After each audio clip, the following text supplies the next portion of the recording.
CTV News at 5 with Tony Ryma and Rick Wyman with weather. Good evening. So glad you could be with us on this Thursday, July 31st. A 41-year-old Kirkland Lake man has been charged with 2 counts of luring a person under 16 years of age. The OPP executed a search warrant at an area home and seized a number of electronic devices Tuesday. Police saying tonight that the safety and protection of children is one of their top priorities and that parents should help protect their children by talking to them about online safety. For safety tips, the OPP recommend visiting cybertip.ca or protectchildren.ca. Well, a very comfortable Thursday out there. So what's in store over the next couple of days? For that answer, let's bring in CTV's Rick Wyman. Rick. Tony, a little bit of this, a little bit of that, some sun, maybe a shower or two, chance of showers, and some warmer temperatures. But first, let's check out our first look at the systems map right now. Brought to you by CAA. Get your membership today. Get CAA.ca. System coming in to the northeast. A little bit of precipitation, but we do have some warmer temperatures on the horizon. Some sunny skies. Yeah, we might get a shower or two, but we'll live through that and more. And we're off to a nice start for the long weekend, of course. A lot of people off on Monday. It is a civic holiday. We'll take a look at the current temperatures a little bit later on. And of course, UV index. Use that sunscreen, Tony. It's going to be warm over the course of the next couple of days. Back to you. Thanks, Rick. Apply that liberally. The Ontario Associate Minister of Municipal Affairs and Housing was in Sudbury today to announce an investment through the Building Faster Fund. CTV's Lindsay Alick explains. Okay. The check is unveiled at City Hall. $1.52 million from the Building Faster Fund, which was established in 2023. It was designed to encourage municipalities to address the housing supply crisis. We're rewarding those municipalities who build homes because we know that you cannot build homes without access roads, sidewalks, sewer systems, and more. The province set a target of 317 new housing units for the city, and officials say not only did they meet that target, they nearly tripled it, achieving 840 units in 2024 alone. It goes a long way to certainly provide housing opportunities because we have commercial opportunities that we're developing, but the housing has to follow. And that's where in the housing crunch here, we at all levels of housing. Right, from your market housing right to shelters and just supportive housing, right? We need to have all of them addressed. The mayor says this money will likely be used to create more lift stations, which he says will open more land, which will in turn create more housing opportunities. We have hundreds of millions of dollars in needs when it comes to our infrastructure. That being said, every piece of funding adds up, right? So this funding is going to certainly go into our pot, right, of funding that we have received in the past and money that we have allocated as a city as well to address these needs. The funding announcement follows one that happened in Sault Ste. Marie yesterday. Officials say 50 communities across Ontario will receive funding through the Building Faster Fund. Lindsay Alick, CTV News, Sudbury. During the announcement, the minister fielded questions surrounding the township of Fauquier-Strickland, about an hour and a half northwest of Timmins. The minister confirmed the township will receive $300,000 in one-time funding from the government to get it through this very difficult time. He says it's a very concerning situation and that it's time for the township to take a long, hard look at what the future looks like and what it needs to do to get the financial house back in order.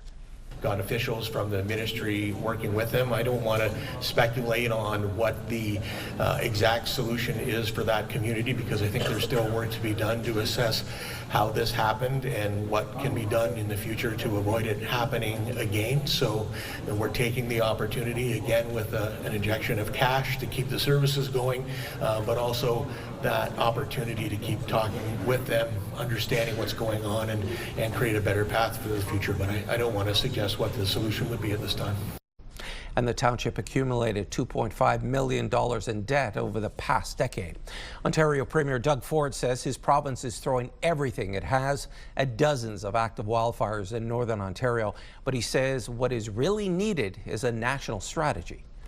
So when we were at the Council of Federation last week in Muskoka, this came up that we need a national fire strategy because we know when the floods are coming, we know when the fires are coming, and we need to be prepared. So I'll do anything for our great firefighters and invest as much as we can to make sure that we have the equipment to knock out these fires as quickly as they can come. An early morning crash north of Sudbury netted police weapons and illegal drugs.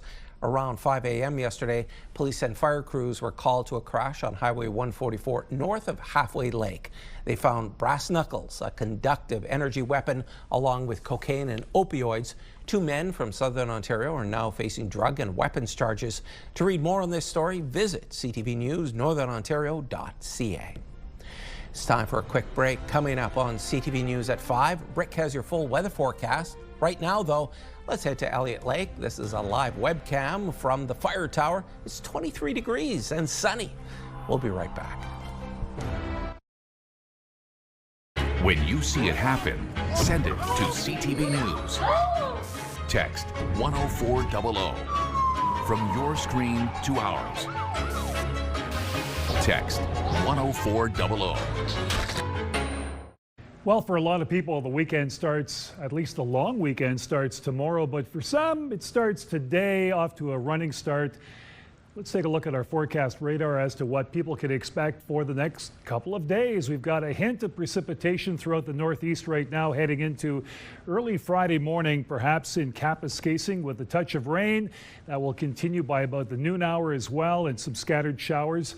But nothing too serious. Some nice temperatures. Things will warm up over the course of the next couple of days.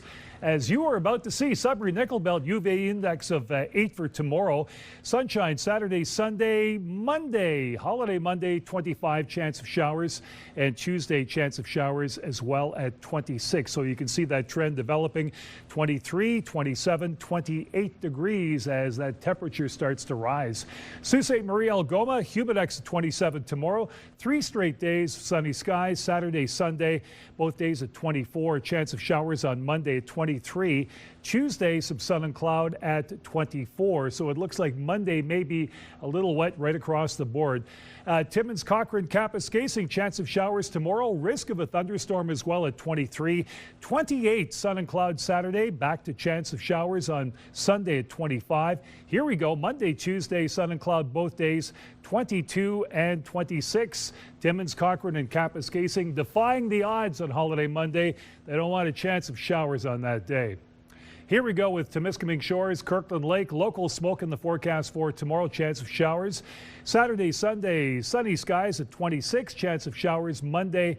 24, dropping down just a notch, more of the same, but very comfortable temperatures. Tuesday, some sun and cloud as well. And take a look at those evening temperatures. Not too bad at all. 15, 13, 12, and even 14 degrees. Meanwhile, in North Bay and West Nipissing, local smoke in the forecast tomorrow. Some sun and cloud to start things off for the weekend. 27 Saturday, nice day with the sunny skies. Sunday, more sunshine, 28.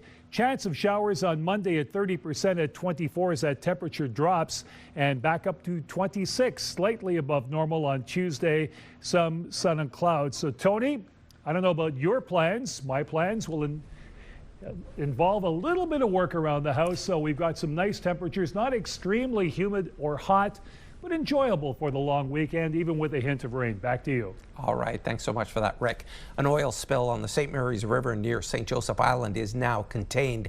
Algoma Public Health recently lifted a water advisory that advised impacted locals to not consume or use the river for recreational purposes if they're in the affected zone. Break-ins into vehicles have increased this year, leaving some Sudbury drivers wondering if their theft is being investigated by police. CTV's Madison Merrier reports. Break-ins and theft have been common, according to Deborah Browse, who has worked in downtown Sudbury her whole life. But she has had enough after the latest theft of her purse. Browse said she left her purse inside her car, parked in her driveway for a few minutes when she ran inside the house to get her sunglasses. I was super frustrated that, I had left my car door opened for a minute and that happened, but I was really happy that I do have banking alerts on my cards. Browse says that she is frustrated with what she believes is a lack of police response. I think the frustration is that there seems to be no repercussion for things that are done, and the petty crimes downtown we are supposed to have police support, but it seems to be like few and far between. I'm hoping that it gets better. Browse is not alone. According to the Greater Sudbury Police Services, from January 1st until July 27th, there were 68 instances where vehicle window smashing occurred, up from last year's same period with 29. The Greater Sudbury Police Service takes every report of crime very seriously, especially in those high volume areas. We're always doing our best to follow up with incidents, and we assure everybody that public safety is of the utmost concern for us. It definitely felt like an invasion of privacy when I walked into my car and I noticed that there was everything everywhere and stuff that was missing, and just because I didn't lock it made me feel like it was my fault. When asked about prevention advice, well, definitely make sure that your cars are locked, but also make sure that you have cameras around your property, because if I did have a camera around my property, maybe the police would have been a little bit more receptive into finding the person. It's just so multi-layered, multifaceted, so it turns into a more complex police investigation, and those things do take time. But again, GSPS is committed to solving those crimes and holding offenders accountable. Madison Merrier, CTV News, Sudbury. Two people who filed Freedom of Information Act requests into North Bay Mayor Peter Chirico's credit card expenses had a meeting with the city's Integrity Commissioner recently, and they say they're optimistic after a 90-minute long interview. CTV's Eric Tashner has more. Kevin Ferris and his friend Nicole Pelletier filed FOIs into Mayor Peter Chirico's expenses from 2023 to 2025, and recently were interviewed by a lawyer representing Integrity Commissioner Guy Giorno. I think we gave him a lot to think about, and we didn't initiate this process. The mayor did. The Integrity Commissioner has been investigating Chirico's expenses since he requested he come in, after an interim budget analyst flagged anomalies in the city's finances. Documents show Chirico used a corporate credit card on $16,000 worth of personal items in 2023 and 2024, which include dog treats, car washes, gas, golf membership fees, and a Nissan car repair. We wanted to point out some of the more glaring issues in those expenses that were submitted. Outgoing CFO Margaret Karpenko flagged CAO John Severino and recommended Chirico's card be revoked. But the spending continued in 2024 and even this year. The documents show Severino approved the expense reports. I don't understand how we get to this point, and we need to get to the bottom of it. And to my mind, the mayor needs to resign and the CAO should be relieved of his duties. The city says Chirico turned his card in on July 4th. Meanwhile, City Council recently turned down a second opportunity, led by Councillor Tanya Vrebosh, to hold a special council meeting into the matter. I know that I can hold my head up high. I've done what I can, and now I have to wait for the rest of council to start to pull up their socks. The people aren't going to forget. I think they're mistaken in trying to take this approach, and it's not going to work. Vrebosh is left wondering now what she can do. I've got nothing left up my sleeve. I've tried everything I can. If they're not going to listen to me, maybe they'll listen to their constituents. Emails to the Integrity Commissioner about when the report will be made public were not responded to. Eric Tashner, CTV News, North Bay. They have 4 legs and provide plenty of smiles. Coming up on CTV News at 5, we take you to Sudbury's hospital and a great form of therapy.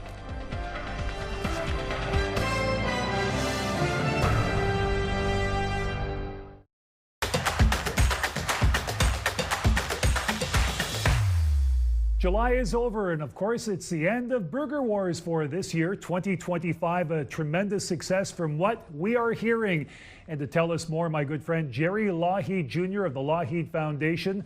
Thanks for dropping by. It's been a very quick month, but from what we are hearing, very successful. Very successful. We can start with why is it successful, Rick? And it's because of Rick Wyman and Wow. CTV and Pure Country.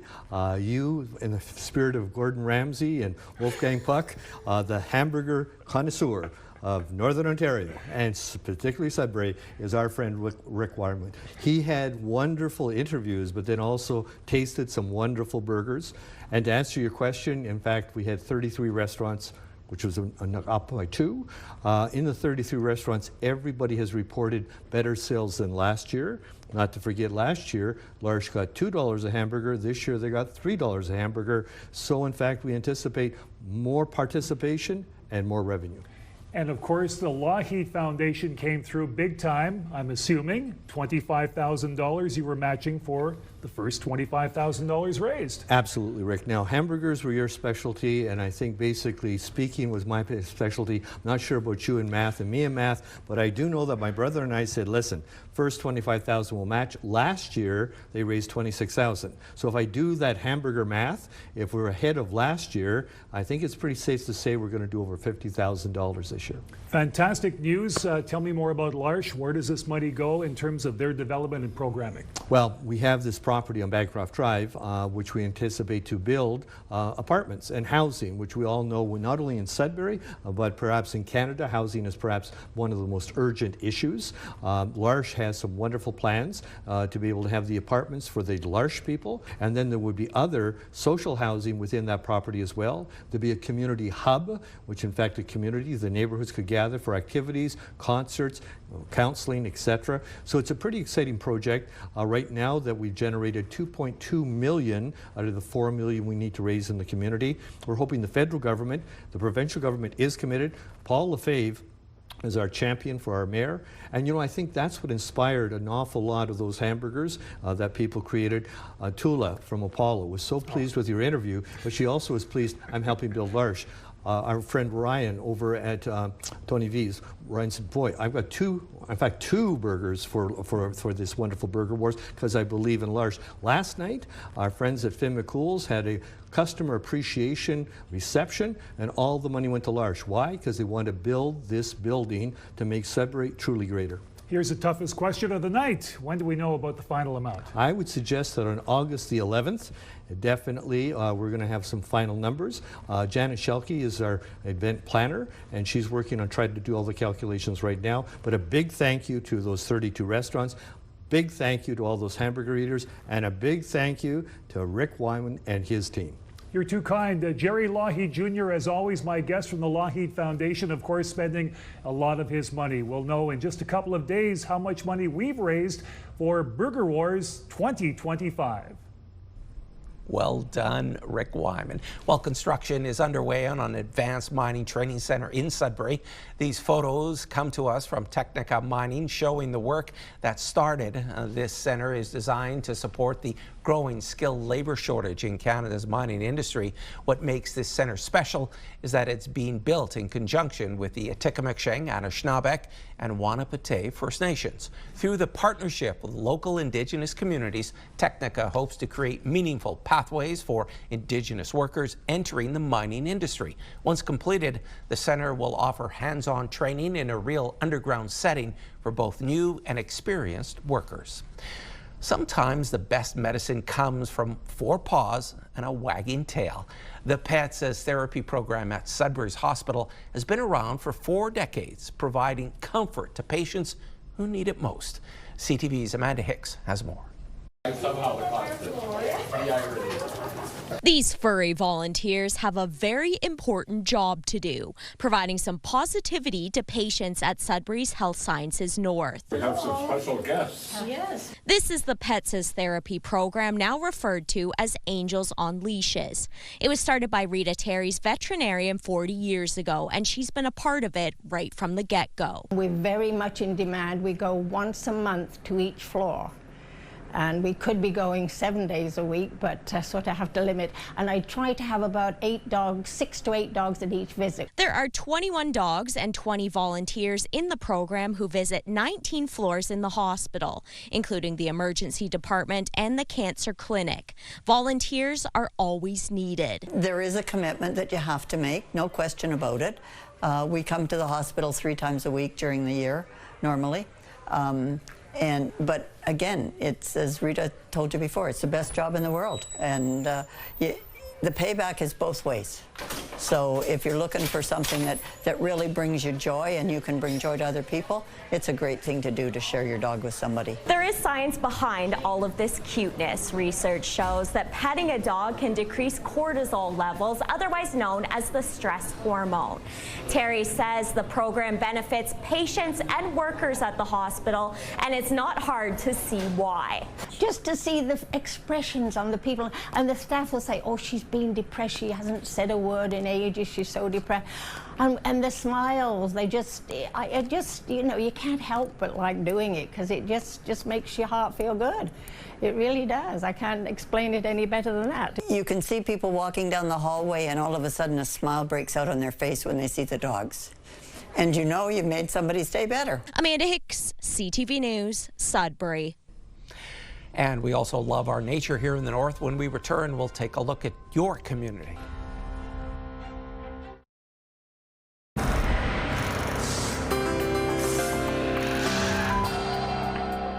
It was a good day of golf and a great day for Canadian Mental Health Association Algoma. PUC Services hosted its second annual charity golf tournament benefiting the CMHA. 144 golfers hit the links at Crimson Ridge Golf Course in Sault Ste. Marie this week, where they raised $30,000 for CMHA. PUC Services has helped raise almost $50,000 over the last 2 years. Our first community close-up comes to us from Sault Ste. Marie. Rose Russo took this photograph of a fiery sunset. She says the poor air quality was evident because of the wildfires in Western Canada. The shot was taken off of Landslide Road in the Soo. We're heading to Manitoulin Island. Debbie Hall sent us these pictures of a cool-looking moth that was trying to get into her trailer on the island. Thanks so much for these photos, Debbie. And check out these pictures sent to us from Diane Tremblay, a field northwest of Sturgeon Falls. She says an otter decided to lay in front of her camera. Those are great photographs, Diane. And if you have any pictures, videos, or events you'd like us to showcase, you can email them to us at communitycloseup@bellmedia.ca. And folks, there's more news for the North coming up at 6 o'clock. For now, continue watching as we hand things over to CTV National News.